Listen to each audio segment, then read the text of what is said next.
लड़की बाज पड़ोसी। ये हैं मिस्टर मनसुख। उम्र 60 साल। वैसे तो इनकी उम्र है राम नाम जपने की, पर मनसुख दिन रात अलग अलग लड़कियों का नाम जपते रहते हैं। अरे लड़की, सुन तो, तेरा नंबर क्या है? अंकल, अभी तो आपका नंबर है। अर्थी बुक कर लो अपने लिए। अरे अभी तो मैं जवान हूँ लड़की, सफेद बालों पे मत जा। मनसुख राम को लड़कियां छेड़ने की गलत आदत थी। पत्नी बहुत पहले गुजर गई थी, जिसके बाद मनसुख खुले बैल की तरह हो गए। जहां दिखी नारी वहां लाइन मारी। मनसुख राम के पड़ोसी सोनी जी के यहाँ नई बहू आई। नाम था कल्याणी। अरे वाह बेटा कल्याणी, तेरे आते ही घर में खुशी खुशी हो गई है बेटा। अरे माँ जी, जलेबी खाओ, बात मत करो, बोलने से खुशी को नजर ना लग जाए। जैसे मोहल्ले की हर लड़की पे मनसुख की नजर थी, वो कल्याणी को भी बुरी नजर से देखता है। एक दिन कल्याणी छत पे मिर्ची सुखाने जाती है। दूसरे छत पे खड़ा मनसुख गाना गाने लगता है। उफ उफ मिर्ची, हाय हाय मिर्ची, देखे तो तुझे लग जाए मिर्ची। कल्याणी को लगता है कि यूं ही गा रहे हैं, शौकिया तौर पर ये तो होता ही रहता है। एक दिन कल्याणी आंगन में पौधों को पानी दे रही होती है। फूल हूँ गुलाब का, चमेली का न समझना, आशिक हूँ मैं आपका, सहेली का न समझना। कल्याणी को ये बात बहुत अजीब लगती है, क्योंकि शायरी बोलते वक्त मनसुख उसी की तरफ देख रहा था। वो अंदर जाती है और अपनी सास को कहती है, ये जो हमारे पड़ोसी हैं। अरे दूर रहना उससे। हाँ, दूर ही रहूंगी, पर ये थोड़े अजीब नहीं है?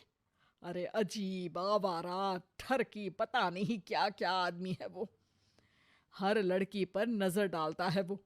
उसकी उम्र की वजह से कोई उसे कहता नहीं। बाकी उसे आसपास रखना भी नहीं चाहिए। अरे पर ऐसे थोड़ी ना चलेगा, एफआईआर करवा देनी चाहिए। हवालात में हवा और लात खाएंगी तो समझ जाएंगे। अरे यही तो दिक्कत है ना समाज की। जिसके साथ दिक्कत होती है उसको भी समाज गुनहगार समझता है।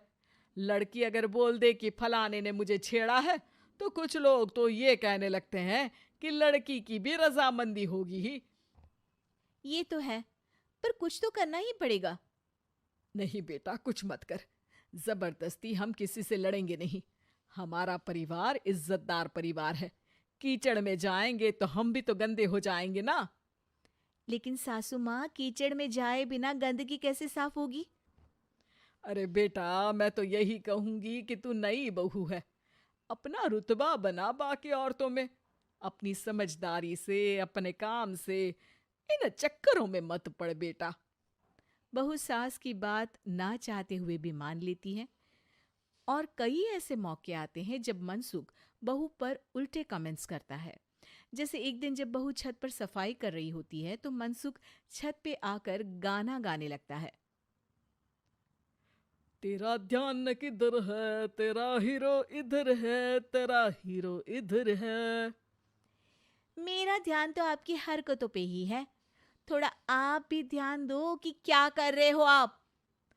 अरे बहुत तीखी हो, और मुझे मिर्ची पसंद भी है। अरे वाह। बुढ़ाओ कहीं के। बहू वापस अपने कमरे में नीचे चली जाती है। वो किसी को बताती नहीं है कि आज मनसुख ने उसे क्या कहा, ताकि घर में टेंशन ना हो। एक दिन बहू घर के बाहर रोड पर ठेले वाले से सब्जी खरीदने जाती है। भैया, प्याज के भाव कम करो ना, बिना प्याज काटे ही रुला दोगे वरना।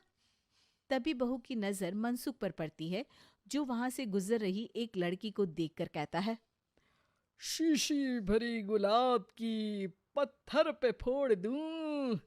तेरे लिए तो जाने मन जीना भी छोड़ दूं। लड़की सहम जाती है। उसकी उम्र शायद 18-19 साल की रही होगी। बहू ने जब ये देखा कि मनसुख ने इतनी छोटी उम्र की लड़की को तंग किया है, तो वो घर में जाके अपने पति से कहती है, तुम्हारा पड़ोसी मनसुख, अरे बहुत नीच आदमी है। अरे कुछ करते क्यों नहीं उसका? अरे मैं क्या करूं? पड़ोस में गंदगी है, हटानी तो पड़ेगी ना। मेरा साथ दोगे? दूंगा, लेकिन करना क्या है? हम फंसेंगे तो नहीं ना? डरो मत, अच्छे काम करने से डरना नहीं चाहिए। उस दिन कल्याणी अच्छे से तैयार होती है और मनसुख के घर जाती है। अरे वाह, आज तो घर में चांद उतर आया है। आपकी शायरी, आपके गाने मुझे यहाँ खींच लाए। शाम को मेरे पति और सास घर पर नहीं रहेंगे।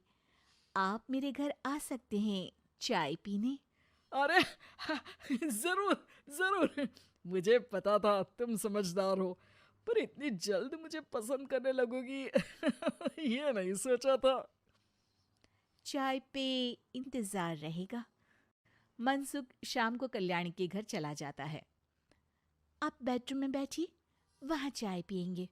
अरे वाह बेडरूम में चाय मनसुख हंसता हुआ बेडरूम में जाता है और वहां का नजारा देख के घबरा जाता है। वहां पर मोहल्ले की वो सारी लड़कियां खड़ी हैं जिनको आज तक मनसुख ने छेड़ा था। कल्याणी भी बेडरूम में जाके दरवाजा अंदर से बंद कर लेती है। अब बेडरूम से सिर्फ डम डम डिशम डिशम की आवाज आती है और बीच बीच में मनसुख की चीखें भी सुनाई देती हैं। अरे माफ कर दो बिटिया, अरे नहीं नहीं नहीं, अरे डंडे से नहीं, अरे अरे लग जाएगी, अरे आई। बेडरूम का दरवाजा खुलता है और मनसुख की हालत एक लुटे फटे कौवे जैसी हो जाती है। किए की सजा तो मिलनी ही थी आपको, लेकिन आपकी और आपसे ज्यादा हमारी इज्जत का भी ख्याल रखना था। इसलिए इस बार शांति से धर धर के धरना किया हमने आपकी। अगर जरूरत पड़ी तो बाहर जुलूस भी निकाल सकते हैं। आप ऐसी गलती नहीं करूंगा, मुझे माफ कर दो। बहू मनसुख को बाहर छोड़ने जाती है। मनसुख अपने घर की तरफ बढ़ता है। वैसे आपको चाय कैसी लगी? मनसुख अपने दुखते गाल पे हाथ रख के कहता है। कड़क